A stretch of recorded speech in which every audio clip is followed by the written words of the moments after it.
You pray, you give, you show mercy, and still something feels wrong. Some people leave you drained instead of blessed, some situations pull you backward instead of forward, and late at night, when everything goes quiet, a question keeps returning: why does helping this person keep hurting me? What if the pain isn't random? What if it isn't a test of kindness? What if, according to Scripture, God never asked you to help them at all? Stay with me, because the Bible reveals 5 specific types of people God warns you not to help, and most believers never hear this taught clearly. Scripture never promotes reckless compassion. God is loving, but He is also wise. Psalm 127 verse 1 says, "Unless the Lord builds the house, the builders labor in vain." That includes emotional labor, spiritual labor, helping labor. The Bible consistently teaches that discernment must guide compassion. Not everyone who asks deserves access. Not everyone who cries needs rescuing. Not everyone who claims faith is walking in truth. This message isn't about becoming cold, it's about becoming aligned. 1. The person who refuses responsibility. If someone keeps falling into the same pit, and expects you to pull them out every time, Scripture calls that enabling, not love. 2 Thessalonians 3 verse 10 says, "If anyone is not willing to work, let him not eat." This verse is often misunderstood. It's not about poverty, it's about willful refusal. Paul wasn't speaking to the weak, he was speaking to those who could change, but chose comfort over growth. God does not bless avoidance disguised as helplessness. When someone refuses accountability, they block transformation, they resist correction, they outsource responsibility. Helping them interrupts God's discipline.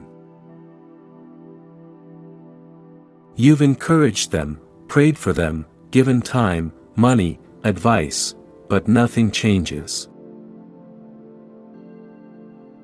That inner heaviness you feel, that's not guilt, that's discernment. But what if the person claims faith, yet still drains you spiritually? That leads us to the second type. 2. The person who mocks wisdom. Some people don't need more help, they need less access.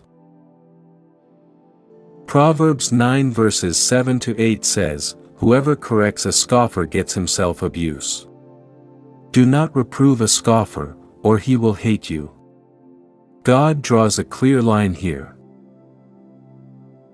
A scoffer doesn't reject you, they reject truth itself. Correction bounces off them, wisdom irritates them, boundaries offend them. Helping a scoffer doesn't heal them, it hardens them.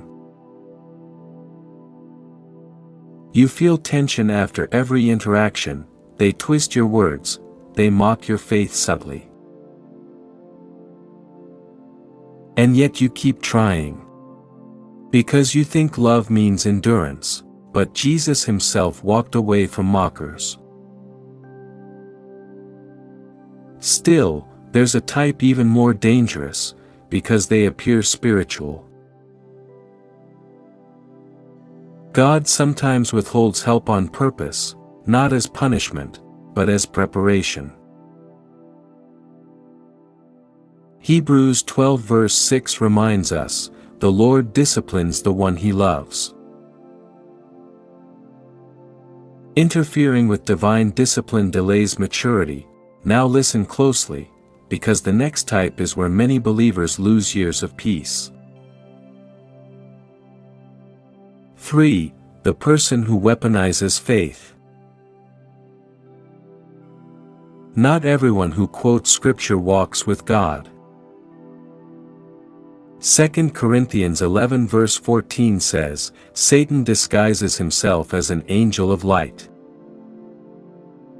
Some people use spirituality to manipulate guilt, obligation, fear.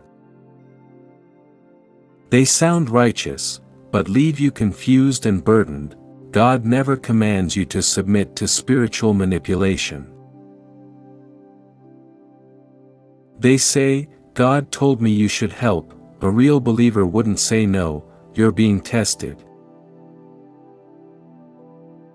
But peace disappears every time you comply, that's your warning.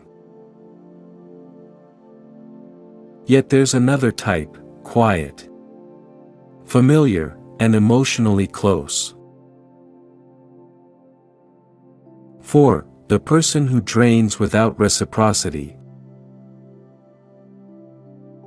Love flows, it doesn't leak. Proverbs 11 verse 25 says, Whoever brings blessing will be enriched, and one who waters will himself be watered. Notice the balance. God designed relationships to include exchange, not exploitation. If one side constantly empties while the other consumes, something is spiritually misaligned.